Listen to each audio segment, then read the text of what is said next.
Soy Elvia Carmelina Yarché, de curso de Estrategias de Comunicación Lingüística de sección 11, docente Débora Cres Ponce, Facultad de Ciencias Económicas de Técnico Universitaria en Administración de Empresas de la Universidad Rafael Andívar. Capítulo 35 de Don Quijote de la Mancha, que trata de la brava y descomunal batalla que Don Quijote tuvo con unos cueros de vino tinto, y se da fin a la novela del curioso impertinente. Poco más quedaba por leer de la novela cuando del camaranchón donde reposaba Don Quijote salió Sancho Panza todo alborotado, diciendo a voces: «Acudid, señores, presto y socorred a mi señor, que anda envuelto en la más reñida y tratada batalla que mis ojos han visto. Vive Dios, que ha dado una cuchillada al gigante, enemigo de la señora princesa Micomicona, que le ha tajado la cabeza a cerquen como si fuera un nabo». «¿Qué decís, hermano?», dijo el cura, dejando de leer lo que le dé la novela que daba. «¿Estás en vos, Sancho? ¿Cómo diablos puede ser eso que decís, estando el gigante 2000 leguas de aquí?» En esto oyeron un gran ruido en el aposento, y que Don Quijote decía a voces: «Ten, ladrón, malandrín, follón, que aquí te tengo, y no te ha de valer tu cimitarra». Y parecía que daba grandes cuchilladas por las paredes, y dijo Sancho: «No tienen que pararse a escuchar, sino entren a dispartir la pelea o a ayudar a mi amo, aunque ya no será menester, porque sin duda alguna el gigante está ya muerto, y dando cuenta a Dios de su pasada y mala vida, que yo vi correr la sangre por el suelo y la cabeza cortada y caída a un lado, que está tamaña como un gran cuero de vino». «Que me maten», dijo a esta sazón el ventero, «si Don Quijote o Don Diablo no ha dado alguna cuchillada en alguno de los cueros de vino tinto que a su cabecellera estaba llenos, y el vino derramado debe de ser lo que le parece sangre a este buen hombre». Y con esto entró en el aposento, y todos tras él, y hallaron a Don Quijote en el más extraño traje del mundo. Estaba en casa, la cual no era tan cumplida, que por delante le acabase de cubrir los muslos, y por detrás tenía 6 dedos menos. Las piernas eran muy largas y flacas, llenas de vellos y nada limpias. Tenía en la cabeza un bonetillo colorado gracieto, que era del ventero. En el brazo izquierdo tenía revuelta la manta de la cama, con quien tenía ojerizo Sancho, y él se sabía bien el porqué, y en la derecha desenvainada la espada, con la cual daba cuchilladas a todas partes, diciendo palabras como si verdaderamente estuviera peleando con algún gigante. Y esto lo bueno, que no tenía los ojos abiertos, porque estaba durmiendo y soñando que estaba en batalla con el gigante, que fue tan intensa la imaginación de la aventura que iba a fenecer, que le hizo soñar que ya había llegado al reino de Micomicón, y que ya estaba en la pelea con su enemigo, y había dado tantas cuchilladas en los cueros, creyendo que él estaba en el gigante, que todo el aposento estaba lleno de vino, lo cual, visto por el ventero, tomó tanto enojo, que arremetió con Don Quijote, y a puño cerrada le comenzó a dar tantos golpes, que casi Cardenio y el cura no se le quitaran. Él acabara la quiera del gigante, y que con todo aquello no despertaba el pobre caballero, hasta que el barbero trujo un gran caldero de agua fría de pozo, y se le echó por todo el cuerpo de golpe, con la cual despertó Don Quijote, mas no con tanto acuerdo, que échese de ver de la manera que estaba. Dorotea, que vio cuán corta y sutilmente está vestido, no quiso entrar a ver la batalla de su ayudador y de su contrario. Andaba Sancho buscando la cabeza del gigante por todo el suelo y como no lo hallaba, dijo: Ya, yo sé que todo lo de esta casa es encantamento, que la otra vez en este mismo lugar donde ahora me hallo me dieron muchos mojicones y por razón, sin saber quién me les daba, y nunca puede ver a nadie, y ahora no parece por aquí esta cabeza que vi cortar por mis mismísimos ojos, y la sangre corría del cuerpo como de un fuente. ¿Qué sangre ni qué fuentes dices, enemigo de Dios y de sus santos? Dijo el ventero. ¿No ves, ladrón, que la sangre y la fuente no es otra cosa que estos cueros que aquí están orodados y el vino tinto que nada en este aposento, que nadando vea yo el alma en los infiernos de quien los orado? No sé nada, respondió Sancho.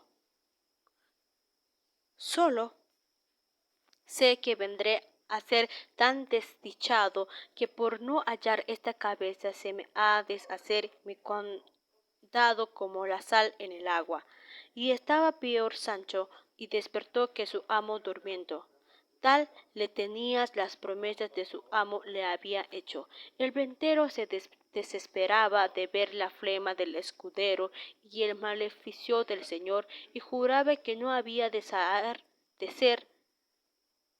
como la vez pasada, que se le fueron sin pagar y que ahora no le habían de valer los privilegios de su caballería para dejar de pagar lo uno y lo otro,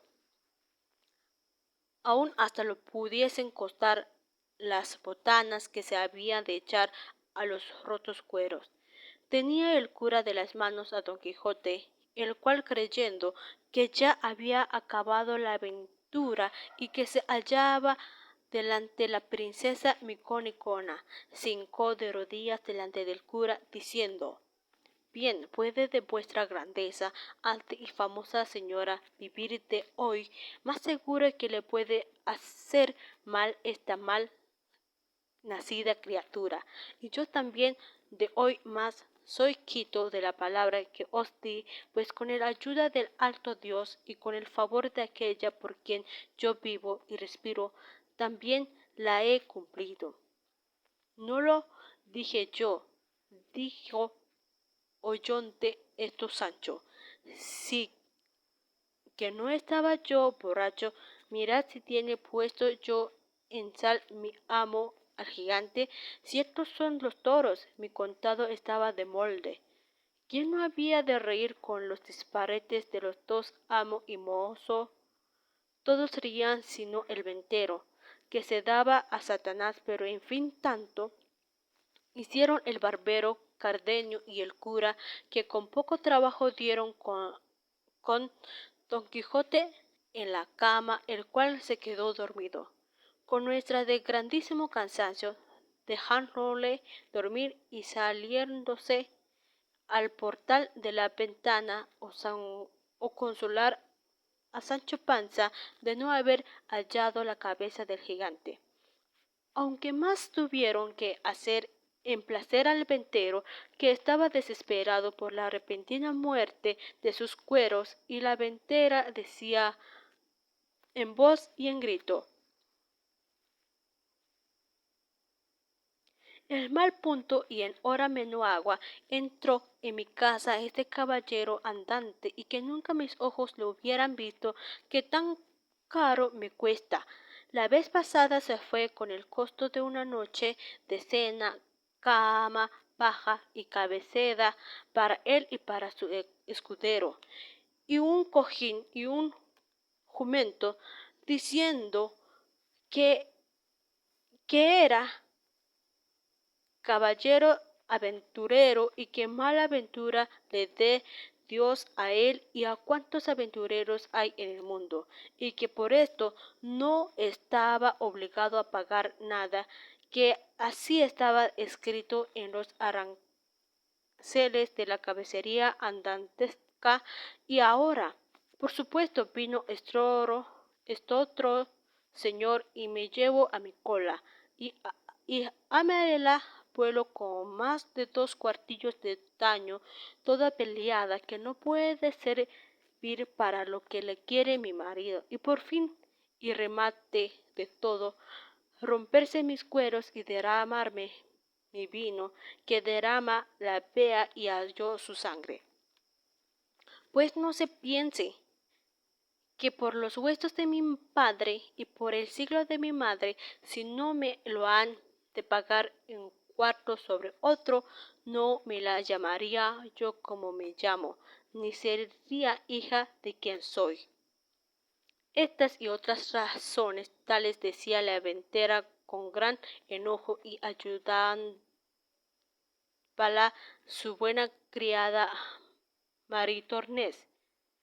La hija callaba y de cuando en cuando se sonreía. El cura lo sosegó todo, prometiendo de satisfacer su pérdida lo mejor que pudiese, así de los cueros como del vino, y principalmente del menoscabo de la cola, de que en tanta cuenta hacían Dorotea. Consoló a Sancho Panza diciéndole que cada y cuando que prefiese haber sido verdad que su amo hubiese desesperado al gigante, le prometía, en viéndose pacífica en su reino, de darle el mejor candado que en el fuese. Consolóse con esto Sancho, y aseguró a la princesa que tuviese por cierto que él había visto la cabeza del gigante, y que por más señas tenía una barba que le llegaba a la cintura, y que si no parecía era porque no todo cuanto en aquella casa pasaba era por de encantamiento. Como él lo había probado otra vez que había posado en ella, Dorotea dijo que así lo creía, y que no tuviese pena, que todo se haría bien y sucediera el pedir de boca. Sosegados todos, el cura quiso acabar de leer la novela, porque vio que faltaba poco. Cardenio, Doroteo y todos los demás le rogaron la cabeza. Él que a todos quiso dar gusto, y por el que él tenía de leerlo, prosiguió el cuento, que así decía. Sucedió pues que por la satisfacción que Anselmo tenía de la bondad, que Camila vivía una vida contenta y descuidada, y Camila de industria hacía mal rostro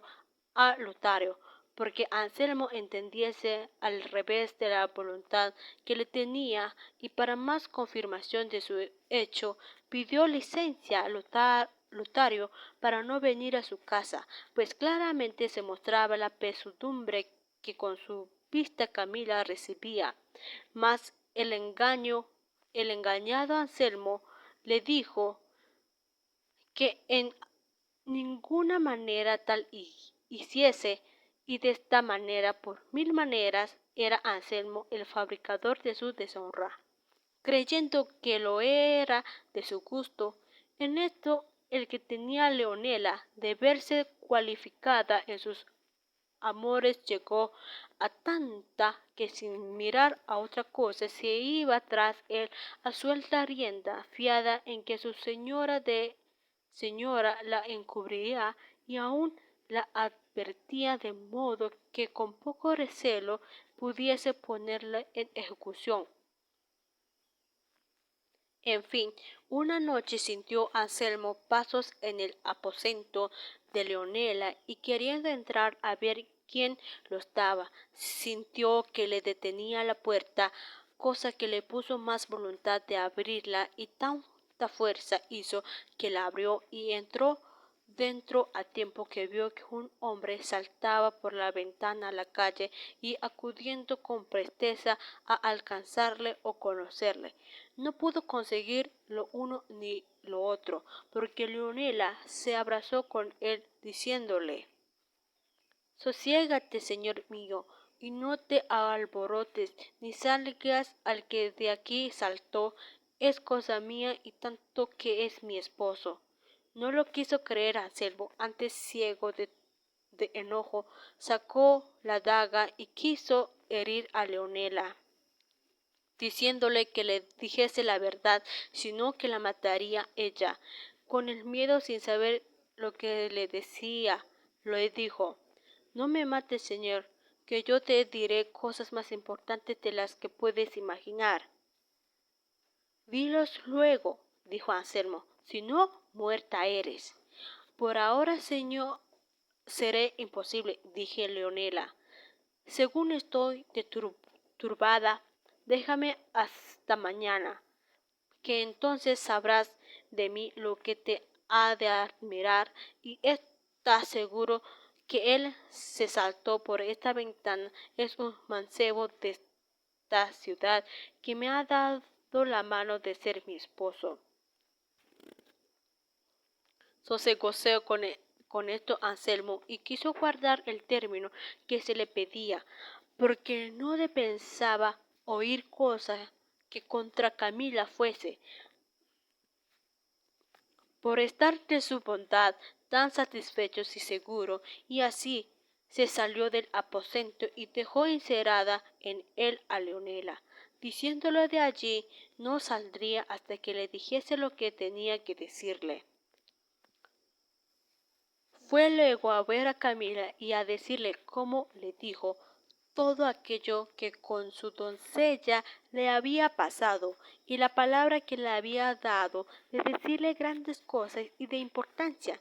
Si se turbó Camila o no, no hay para qué decirlo, porque fue tanto el temor que cobró, creyendo verdaderamente, y era de creer, que Leonela había de decir a Anselmo todo lo que sabía de su poca fe, que no tuvo ánimo para esperar si su sospecha salía falsa o no. Y aquella misma noche, cuando le pareció que Anselmo dormía, junto las mejores joyas que tenía y algunos dineros, y sin ser de nadie sentía solía de casa, y se fue a la de Lotario, a quien contó lo que pasaba y le pidió que pudiese en cobro, o que ausentasen los dos donde de Anselmo pudiese estar seguros. La confusión en que Camila puso a Lotario fue que tal que no le sabía responder palabra, ni menos sabía resolverse en lo que haría, y en fin acordó de llevar a Camila en un monasterio, en quien era priora una su hermana. Consistió Camila en ello, y con la presteza que el caso pedía, lo llevó a Lotario y lo dejó en el monasterio, y él ansimesmo se ausentó luego de la ciudad sin dar parte a nadie de su ausencia, cuando amenazó sin echar de ver a Anselmo que Camila faltaba de su lado, con el deseo que tenía de saber lo que Leonela quería decirle. Se levantó y fue a donde la había dejado encerrado, abrió y entró en el aposento, pero no halló en él a Leonela. Solo halló puestas unas sábanas añuñadas a la ventana, indició y señalar que por allí se había descolgado a ido. Volvió luego muy triste a decirlo a Camila, y no hallándola en la cama ni en toda la casa, quedó asombrado, preguntó a los criados de casa por ella, pero nadie le supo dar razón de lo que pedía. Acertó acaso, andando a buscar a Camila, que vio sus cofres abiertos y que de ellos faltaba las más de sus joyas, y con esto acabó de caer en la cuenta de su desgracia, y en que no era Leonela le causó de su desventura, y ansí como estaba sin acabarse de vestir, triste y pensativo, fue a dar cuenta de su desdicha a su amigo Lotario, mas cuando no le halló, y sus criados le dijeron que que aquella noche había faltado de casa, y había llevado consigo todos los dineros que tenía, pensó perder el juicio, y para acabar de concluir con todo, volviéndose a su casa, no halló en ninguno de cuantos criados ni criadas tenía, sino la casa despierta y sola. No sabía qué pensar, qué decir, ni qué hacer, y a poco se le iba volviendo el juicio. Contemplábase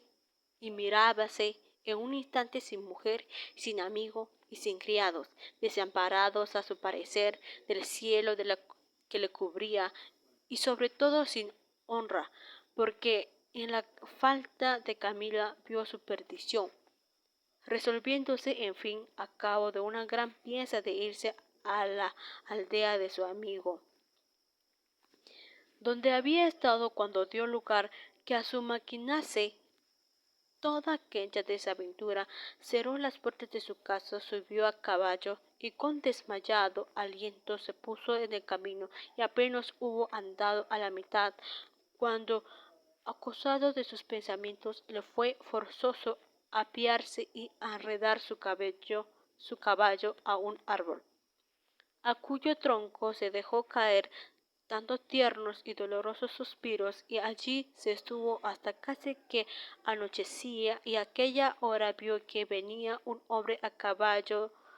de la ciudad, y después de haberse saludado, le preguntó qué nuevas había en Florencia. El ciudadano respondió: la más extraña es que muchos días no se han oído en ella, porque se dice públicamente que Lotario, aquel gran amigo de Anselmo el Rico, que vivía en San Juan, se llevó esta noche a Camila, la mujer de Anselmo, el cual tampoco parece. Todo esto ha dicho una criada de Camila, que anoche la halló el gobernador descolgándose con una sábana por las ventanas de la casa de Anselmo. En efecto, no sé puntualmente cómo pasó el negocio, solo sé que toda la ciudad está admirada de este suceso, porque no se podía esperar tal hecho de la mucha y familiar amistad de los dos, que dicen que eran tanta que los llamaban los dos amigos. Sábese por ventura, dijo Anselmo, el camino que llevaba Lotario y Camila. Ni por pienso, dijo el ciudadano, puesto que el gobernador ha usado de mucha diligencia en buscarlos.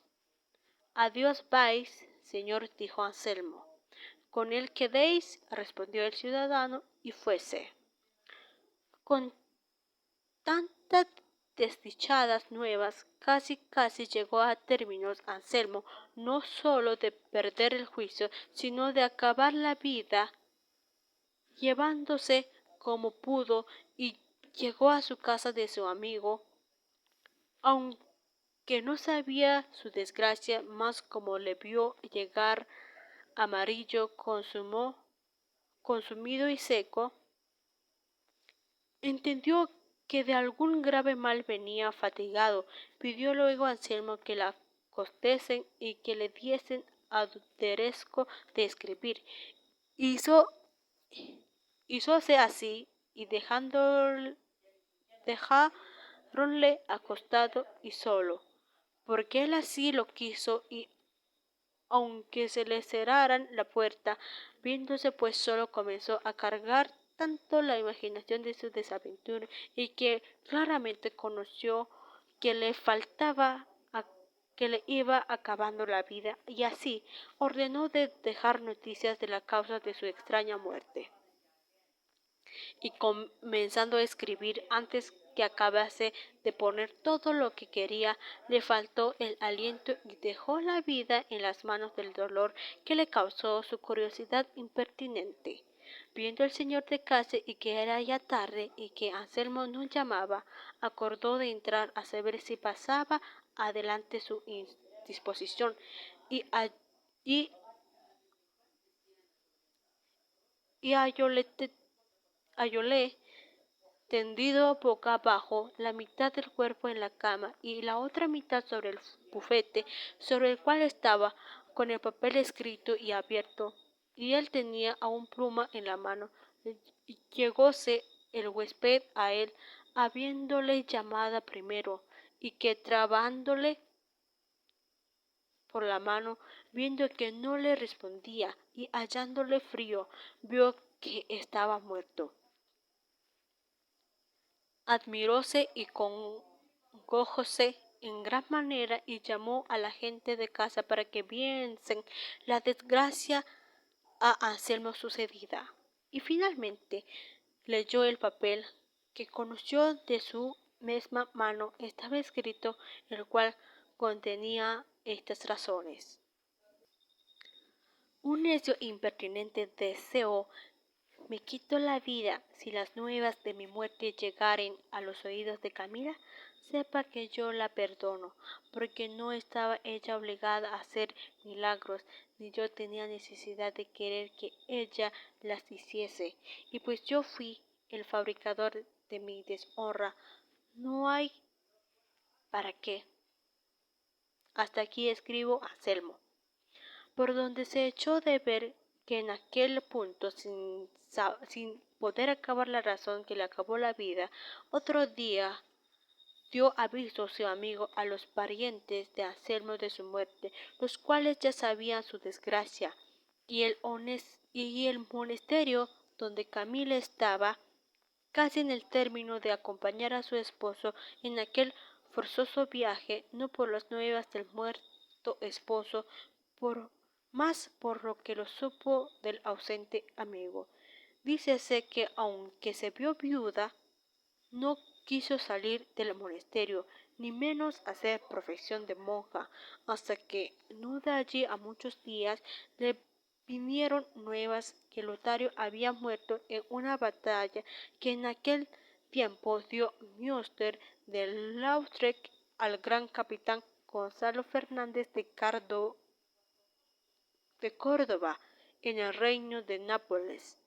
donde había ido a parar el tarde arrepentido amigo, lo cual, sabido por Camila, hizo profesión y acabó en breves días la vida a los rigurosas manos de tristezas y melancolías. Este fue el fin que tuvieron todos, nacidos de un tan desatinado principio. Bien, dijo el cura, me parece esta novela, pero no puedo persuadir que esto sea la verdad, y así es fingido. Fijo mal el actor, porque no se puede imaginar que haya marido tan necio que quiera hacer tan costosa experiencia como Anselmo. Si este caso se pusieran entre un galán y una dama, pudiésese llevar, pero entre marido y mujer algo tiene del imposible, y en lo que toca al modo de contarle no me descontenta. Mi comentario personal sobre el capítulo 35 de Don Quijote es: al terminar el cuento que el cura leyó para todos, llegó Sancho Panza gritando que por favor fueran a ayudar a su amo, que se encontraba en la más grande batalla, que en esto haya visto con un gigante al cual ya le había cortado su cabeza. Es entonces que Sancho Panza ya probablemente se hace pasar por loco, ya que nunca, como el lector puede percatar, podría llegar a pasar una de las escenas que Sancho describe literalmente. Al llegar todo a la escena, estaba Don Quijote dormido y soñando con esta batalla, y con su espada en la mano le estaba dando a todo, incluyendo a las barriles de vino, las cuales derramaban, cosa que le parecía a Sancho, la cabeza y la sangre del gigante. En ese momento el ventero perdió la cordura y todo se desenvolvió en un desastre. La hija del ventero gritaba y maldecía todo, mientras que Cardenio y Doloret y Dorotea reían de lo que frente a ellos veían. El cura y el barbero, por otro lado, contuvieron a Don Quijote y calmaron a Sancho, que desesperado buscaba la cabeza del gigante dentro de la sangre. Tras haber calmado la situación, el cura quiso terminar de leer la historia y así todos tomaron asiento y estuvieron en silencio para ver cómo finalizó el episodio de Camila y sus amores. De esta manera cuenta que el cura que Anselmo despertó un día y no encontró a Leonela, la moza quien le había jurado contarle algo de gran importancia. Luego fue a informarla a Camila de su desaparición y de casualidad tampoco estaba. Sus joyas se habían ido también y corriendo desesperado fue a donde su amigo, el cual también se había fugado. En fin de cuentas, se cuenta que Anselmo hace una carta suicida por toda su desesperación y de esta manera él acabó con su propia vida, diciendo en la carta: un necio impertinente deseo me quito la vida. Así podemos ver cómo el deseo de comprobar la perfección de su mujer y las ganas de llevar a cabo algo sin sentido terminó con su propia vida. Finalizando con el episodio, Camila también muere, no se sabe cómo, pero se dice que se suicidó. Lotario al igual muere en una batalla y Leonela desaparece, concluyendo con la ingeniosa novela del curioso impertinente. Las 3 palabras del glosario. Andantesca. Definición en el diccionario de la lengua española: perteneciente o relativo a la caballería o a los caballeros andantes. La segunda palabra, aranceles. El arancel es un tributo que se impone sobre un bien o servicio cuando cruza la frontera de un país. La tercera, sosegoso. Estado de tranquilidad o calma en algo o alguien.